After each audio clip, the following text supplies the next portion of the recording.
এক মহিলা প্রশ্ন করছে ডক্টর জাকির নায়েককে, আচ্ছা আপনি তো বললেন হিন্দু মুসলমান খ্রিস্টান বৌদ্ধ সব ভাই ভাই, তো সব যদি আমরা ভাই ভাই হই, আমি তো হিন্দু, ওই মহিলা বলছে আমি তো হিন্দু, তা আপনার মক্কা মদিনে আমরা যাইতে পারি না কেন?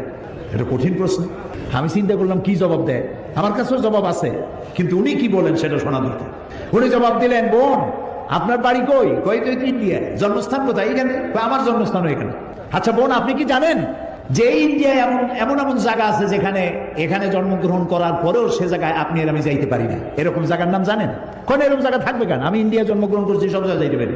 উনি বললেন মোটেই না, এখানে এমন এমন জায়গা আছে যেখানে আপনি আমি প্রবেশ করতে পারবো না, তার নাম ক্যান্টনমেন্ট। ক্যান্টনমেন্টে আপনিও ঢুকতে পারবেন না, আমি ঢুকতে পারবো না। ক্যান্টনমেন্টে ঢুকবে যারা নিরাপত্তার দায়িত্বে, দেশ রক্ষার দায়িত্বে যারা আছে, যে কোনো মুহূর্তে ডাক দিয়ে পড়ে জান দেওয়ার জন্য, রক্ত দেওয়ার জন্য, জীবন দেওয়ার জন্য ঝাঁপায় পড়বে, সেসব সেনাবাহিনীর জন্যই ক্যান্টনমেন্ট তৈরি করা হয়। ওখানে